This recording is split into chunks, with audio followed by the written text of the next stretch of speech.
Halo sahabat Sakawarga, ketemu lagi malam ini luar biasa karena ketemu sahabat baru, Mas Siswanto.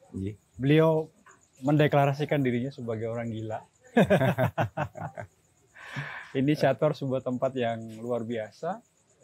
Ini tempat kuliner, tapi konsepnya semacam pujasera gitu, Mas. Tradisional meskipun ya. Angkringan tradisional, tapi sebetulnya tempat berkumpul Yeah. dari berbagai pedagang ya di sini. Dan ini sebetulnya tempatnya agak sulit dijangkau untuk sebuah tempat yang luar biasa ramai. Ini malam Jumat tapi suasananya seperti akhir pekan.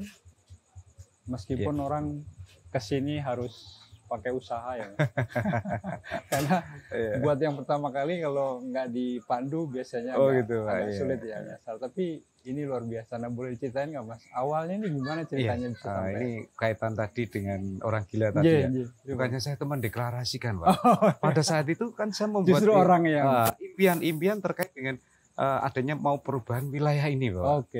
Salah satunya Kalelang dijadikan sebagai objek wisata. Jadi itu saya tuliskan di tembok yang besar depan rumah saya, sehingga kalau orang lewat itu membacanya alah wong edan, orang gila. Nah, itu pasti orang gila. Karena apa, Pak? Memang Kalelang itu benar-benar satu pinggiran, jauh dari perkotaan, jalan sempit, kalau malam gelap. Jadi ya saya maklum aja kalau mereka itu bilang kalau gila. Tapi saya juga punya prinsip. Dan awal-awal pasti akses jalan juga nggak sebagus sekarang ya. Waktu itu malah justru Bapak, waktu kita bikin simulasi, bikin malam hari seperti ini, jembatan tuh ambrol. Malah lewat gang-gang yang harus rela antri. Gitu. Jadi ya saya maklumi kalau memang orang-orang itu bilang kalau gila. Tapi saya juga punya prinsip. Jenengan mengatakan saya sebagai orang gila. Tapi prinsip saya ingin mengajak jenengan jadi orang gila. Alhamdulillah sampai sekarang bisa berjalan seperti ini, dan banyak orang yang mau mengunjungi orang-orang gila ini, Pak. Jadi kalau tempat ini sekarang secara resmi namanya apa, Mas? Ya, kalau ini kan terkait dengan penguatan ya, Bapak. Ini sebuah kampung tematik Kota Semarang dengan tagline-nya Kampung Jawi, di mana pada saat itu saya benar-benar ingin menghidupkan kebudayaan Jawa khususnya. Gitu. Melalui pemerintah Kota Semarang saya memberanikan diri sebagai penguatan aja, saya dalam hal bergerak atau dalam bidang untuk penguatan budaya gitu. Sehingga dicetuskan sebuah kampung tematik. Karena segala sesuatunya memang di sini saya kelola, saya bikin, saya konsep melalui budaya, Bapak. Nah, itu yang sebetulnya juga pengen saya tahu, Mas. Jadi kan memang latar belakangnya di budaya ya. Karawitan kalau saya nggak salah di awalnya. Kalau saya basic saya sebagai Pranoto Coro, Bapak. Kalau dalam bahasa Indonesia itu apa, MC? Insya Allah mengatakan. Tapi khusus dengan bahasa Jawa. Bahasa Jawa. Inggil. Insya Allah ada. Nah, itu bisa belok ke konsep kuliner seperti ini. Gimana, Mas? Di mana pada saat itu saya di sini dipilih mengemban amanah warga. Saya dijadikan sebagai ketua RW. Nah, terus kalau saya mengemban amanah menjadi ketua RW, kalau yang semula budaya hanya ingin mendampingi generasi, tapi sekarang budaya saya buat untuk merubah wilayah. Karena pemerintah tidak akan merubah wilayah kalau wilayah itu tidak sendiri mau berubah. Maka melalui budaya lah wilayah ini saya ingin merubahnya. Gitu. Nah, ide konsepnya dari mana? Ya mengalir aja, Pak. Berapa tahun tuh prosesnya, Mas? Ya, kalau pertama tahun 2017 begitu kita dikukuhkan atau ditetapkan sebagai kampung tematik, terus saya punya prinsip saya harus bertanggung jawab pada pemerintah Kota Semarang karena saya wilayah saya atau kampung saya ditetapkan menjadi salah satu kampung tematik Kota Semarang. Dan saya juga harus bertanggung jawab pada masyarakat. Gimana atas perubahan seperti ini untuk bisa bermanfaat untuk masyarakat. Di rentan 1 tahun saya mencoba edukasi dan edukasi itu saya jual. Tapi belum mampu untuk keseharian bisa bermanfaat untuk masyarakat. Nah, terus saya coba lagi di tahun 2018 saya mencetuskan sebuah pasar tradisional, ya berkonsep tradisional, pasar pariwisata berkonsep tradisional. Waktu itu saya namai Pasar Jaten. Alhamdulillah memang Pak Wali Kota juga yang hadir, yang rawuh untuk mencetuskan sebuah peresmian Pasar Jaten itu. Berjalannya waktu Pak, di tahun itu 2018 kan kita hanya sebulan sekali di tiap minggu. Oh, pasarnya itu. Iya. Belum bisa menyedot buat daya tarik pengunjung. Karena apa? Sebulan sekali. Iya, ya satu ya mungkin ya seperti itu. Karena apa? Memang Kalelang itu kan panas. Iya. Nah, terpencil, panas. Kalau di view itu kita tidak dapat. Nah, gimana saya ingin merubah mereka itu yang segala-galanya tuh tidak ada di Kalelang ini. Ya alhamdulillah saya berupaya berusaha duduk aja di sini saya lihat saya apa sih ya gitu. Sehingga saya menemukan sehingga saya menemukan sebuah ide untuk digarap malam hari. Gitu. Ya tentunya mau digarap malam hari itu banyak cercaan, banyak makian, dan bahkan orang pemerintahan sendiri bener wargamu masih nak sampean ki wong edan gitu. Pagi aja sepi kok malamnya digarap malam hari. Iya. Memang kalau prasyarat kalau dihitung secara rasional itu memang agak sulit bisa dipercaya akhirnya seperti ini kan. Iya, mungkin gitu. Pertama aksesnya ya lumayan jauh tadi. Yang tadi jenengan bilang gelap, siang dan pagi dan siang saja sepi. Gimana kalau malam? Dan pasti infrastruktur penerangan jalan kan belum sebagus awal kan. Bagus hari ini maksud saya. Pasti di awal-awal kan masih banyak hambatan. Penuh perjuangan Bapak. Mau ke Kampung Jawi mungkin penuh perjuangan ya Bapak. Itu saya dengar sendiri, bahkan Ibu Kepala Dinas memberi sambutan seolah-olah tuh dia nggak percaya masuk sini, diajak mau ke sini tuh begitu jauhnya, itu lewat mana, apa itu daerah mana, tapi begitu udah mau masuk baru wow seolah-olah terkejut. Bahkan saya pernah mendengar sendiri waktu itu kan saya ya setiap malam mesti sering berinteraksi dengan pengunjung sampai dia itu kaget. Ya dia nggak tahu kalau ini serasa mimpi gitu. Kalau yang paling jauh pernah dari mana Mas? Yang paling jauh waktu kalau kita paling jauh untuk datang langsung ke sini itu Banten Bapak. Walaupun itu ada dari Kalimantan dan yang lainnya kan dia cuma kalau besok suatu saat ingin di Semarang harus mampir Kampung Jawi. Itu memang dia benar-benar mampir Kampung Jawi. Tapi yang benar-benar dia itu dari rumahnya, itu dari Banten Bapak. Oh, start dari rumah memang ke sini? Saya interaksi dengan beliaunya, kebetulan aja waktu itu kan ya saya di sini sebagai MC atau Pranoto Corone, ada salah satu pedagang, itu kan dia menanyai yang beli di situ, biasanya itu dia itu dari Banten, dan rela naik pesawat hanya ingin ke Kampung Jawi. Jadi mereka berdua sampai Bandara Ahmad Yani jam 3 sore kayaknya gitu ceritanya, terus dia shopping dulu di Java Mall, barulah malamnya ke Kampung Jawi. Jadi memang ini bukanya dari sore Mas? Iya, untuk tadi ya menutupi kalau siang hari panas. Kalau malam hari seperti ini nggak kelihatan Pak. Dan memang indah. Penuh dengan lampu. Nah kalau sekarang ini ada berapa pedagang Mas yang gabung? Ada 18. 18. Iya. Dan pasti yang warga sini pasti banyak juga yang mau ikutan. Wow, kalau dulu Pak, ini kita bicara dulu diajak aja nggak mau Pak. Sekarang tapi ya mohon maaf belum bisa memenuhi keinginan warga semuanya. Tapi nanti insya Allah dalam suatu saat, walau itu tidak keseharian, tapi setiap waktu, setiap saat ingin saya gelar event Bapak. Karena di Kampung Jawi ini kan kita sudah ada event yang pasti, yaitu 2 event, 1000 obor kemerdekaan dan Memetri Kampung Jawi.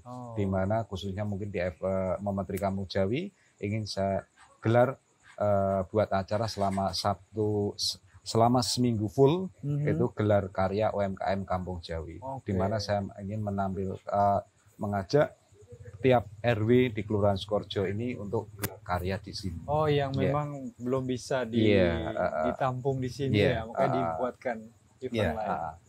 Gitu Pak. Kalau boleh tahu bocoran nih Mas, kira-kira omsetnya dalam sehari berapa sekarang? Omset kalau kita hampir tiap malam kan kita tahu Pak ya, karena ini berdasarkan transaksi yang sah di Iya. sini kan kepeng Iya. tadi ya. Iya. Jadi setiap ini kan tutup jam 9:30 di mana Oke. pedagang 9:30 kan sudah bisa menukarkan kepeng. Oke. Nanti setelah itu bisa laporan, terus laporan pasti masuk ke saya. Itu pernah tembus satu malam loh Pak. Iya. 30 juta perputaran rupiah. Wow. Perputaran Wow. rupiah pernah tembus 30 juta. Oke. Kalau kita bikin rata-rata ya kadangkala pernah di bawah 10 sih kalau apalagi hujan. ini lah masih pandemi. Wah, ya ini kalau seperti ini kita rata-rata mungkin ya 3 juta sampai 10 juta juga pernah. Oke. Tapi dulu sebelum pandemi itu Bapak, itu kita pernah Sampai tembus 30 juta. Satu malam. Satu malam. Oke. Untuk satu wilayah yang terpencil itu luar biasa. Iya. Jadi menurut saya kekeras kepalaan jenengan terbayar lah. Iya. Alhamdulillah Pak ya. Sudah bisa membuktikan bahwa konsistensi, Iya. semangat, kepercayaan terhadap mimpi itu memang ini Iya. membuahkan hasil. Ya gitulah Pak. Dulu banyak makian, cibiran, Iya. sandungan. Ya walau sampai detik ini pun masih ada, tapi saya buat enjoy Pak. Oke. Biasa. Iya, Gitu. iya. Nggak semuanya orang happy lah ya. Iya, saya Oke. biasa aja. Biarlah. Yang Iya, penting iya. kita berbuat baik untuk masyarakat. Oke. Saya prinsipnya Tapi memang seperti itu. sejak awal konsep makanan yang dijual di sini memang tradisional. Iya.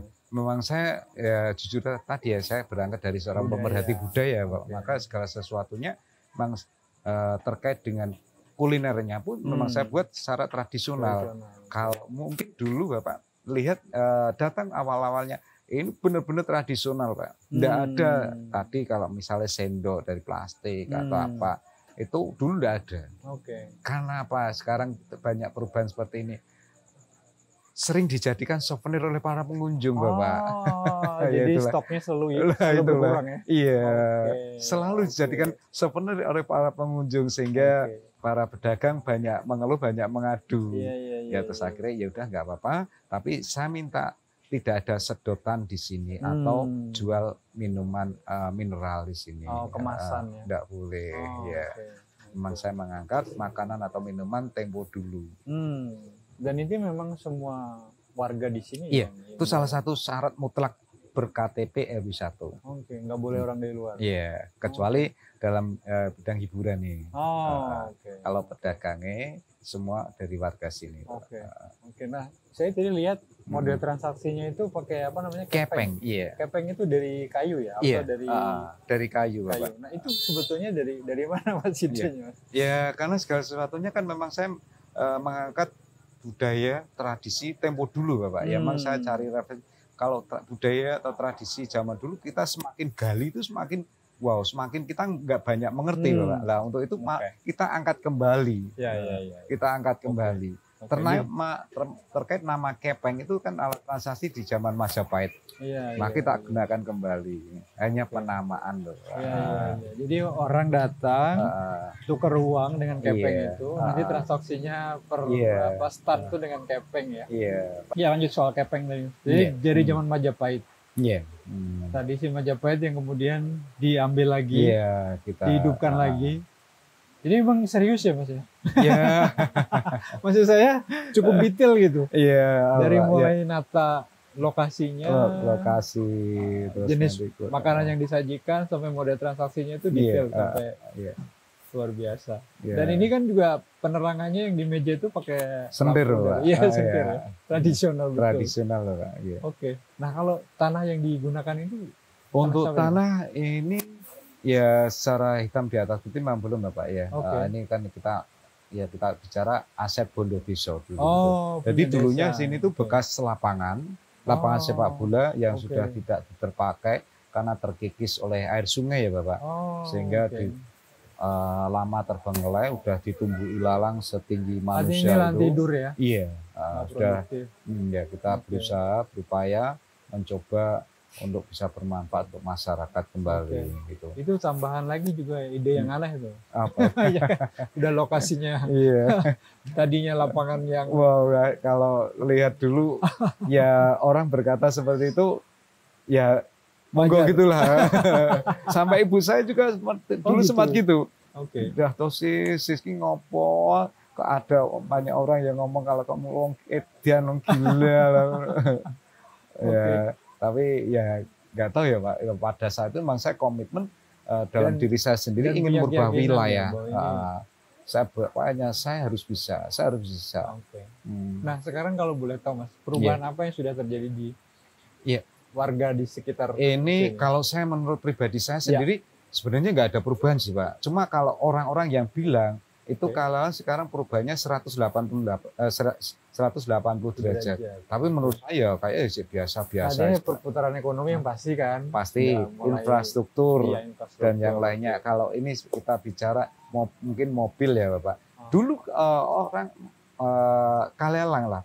Itu kita bicara Kalelang sebelum kita sematin jadi kampung tematik. Mobil yang melintas di Kalelang ini itu satu hari mungkin hanya satu Bapak. Tapi sekarang kalau kita bicara lagi, kita dulu Kalelang sebelum disematin menjadi kampung Jawi itu Pak Camat aja enggan untuk datang Kalelang. Tapi sekarang Pak Gubernur udah beberapa kali. Oh Pak Ganjar. Iya, kampung Jawi. Oke. Nah, gimana caranya meyakinkan pemerintah kota Mas awalnya?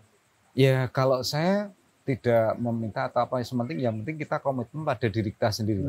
Kalau insya Allah kalau kita segala sesuatunya komitmen dengan diri kita sendiri, mereka ya karena melalui beberapa tahapan mungkin dari dinas dan yang lainnya, saya yakin dia akan tahu juga Bapak. Oke. Iya. Oke, artinya memang Mas Siswanto menunjukkan komitmen, menunjukkan konsistensi, usaha terus-menerus gitu ya. Pada akhirnya memang menuai kepercayaan. Jadi apa adanya dan adanya apa memang sih tidak saya ada-adakan Bapak. Oke. Nah kalau ditanya soal mimpi pengembangan apa Mas yang direncanakan? Kalau ini memang saya punya impian juga Bapak nanti di mana kampung Jawi ini memang bisa diwariskan ke anak cucu ya Pak. Terkait seperti itu gimana sini ada sebuah impian-impian yang belum bisa terwujud. Kita menggarap sungai, terus nanti yang sebelah sisi utara itu ada gedung, keinginan saya itu ada sebuah gedung sebagai pertunjukan dibuat diperuntukkan kepada siapapun, sanggar atau seniman yang ingin melintaskan dari sanggarnya di sini akan kita fasilitasi lah Bapak. Dan di mana itu kita bisa bermanfaat masyarakat. Ini kan masih lingkup RW ya Bapak. Untuk lingkup kelurahan tiap kali kita menggelar selama seminggu untuk RW di Kelurahan Sukorejo ini Bapak. Iya, karena memang pada saat itu memberi iming-iming pada masyarakat, ayo Bapak Ibu kita garap kampung Jawi. Nanti kalau kampung Jawi jadi, itu jenengan yang di usia pensiun, jenengan enggak usah mencari kesibukan. Cukup merawat bumi kampung Jawi ini sudah menjadi kesibukan dan tentunya mendapatkan penghasilan. Di mana jenengan yang bekerja pabrik, jenengan di mana pabrik udah kolab, ambruk atau bangkrut, jenengan enggak usah cari pekerjaan di perusahaan lain, cukup merawat bumi kampung Jawi ini sudah menjadikan pekerjaan jenengan. Dan yang jenengan tanggal 1 gajian Bapak Ibu, tanggal 10 udah kopior. Nah, jenengan besok kalau mau merawat bumi kampung Jawi ini, insya Allah jenengan setelah gajian jenengan aman, tidak akan kopior lagi. Karena apa? Anak ibu itu sudah mencari uang saku sendiri, udah bisa mencari buat beli buku sendiri dengan adanya kampung Jawi ini. Ya, itulah yang dulu memang selalu saya tawarkan pada warga. Ya. Berarti jenengan sekarang setiap hari standby di sini. Insya Allah Pak. Iya. Sorry kalau boleh tahu posisinya apa sih Mas? Manajer apa itu? Wow, kalau saya memposisikan diri sendiri tuh apa ya Pak? Atau sebutan orang-orang lah jenengan di wilayah sini apa? Kalau ya sini memang saya sebagai ketua Kampung Jawi. Oh, ketua Kampung Jawi. Ya, karena memang dulu yang mencetuskan saya Bapak ya. Jadi sebagai ketua Kampung Jawi sehingga saya bertanggung jawab terkait dengan rutinitas keseharian dalam roda perputaran di angkringan Kampung Jawi ini. Jadi saya harus mengetahui gimana dan saya bisa memposisikan diri sebagai ketua RW Bapak. Harus ngomong masyarakat jadi ketua RW-nya masih? Oh, masih ya Pak. Malah ini jadikan ketua LPMK juga, waduh. Jadi banyak tawaran jabatan. Ya? Waduh. Tapi ngomong-ngomong pekerjaan yang profesi lamanya ditinggalin atau enggak Mas? Enggak. Tetap ya? Iya. Jadi masih tetap MC masih tetap? Masih, itu MC oke. masih, dan saya bekerja di sebuah pabrik swasta. Saya juga masih itu nggak ditinggalin? belum. Belum. Oke. Tapi Belum, rencana akan? belum. MC, ya alhamdulillah kita di Oke. tiap minggunya kita ada, Pak. Alhamdulillah. Oke. Artinya memang komitmen terhadap budayanya nggak ditinggal ya? Insya Allah, Pak. Enggak. Itu memang sudah darah daging kayaknya. Iya. Oke, Mas. Ini meskipun obrolan kita sebentar, luar biasa informasi yang saya dapat. Ya tidak salah saya mendengar cerita dari teman-teman lalu kemudian membuktikan sendiri. Ini luar biasa dan mudah-mudahan menginspirasi ya, Mas. Iya. Apa yang menjadi usahanya Mas Iswanto, konsistensinya, percaya akan mimpinya, saya kira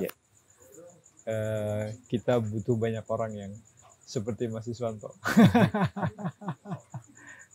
Sekali lagi terima kasih banyak. Iya.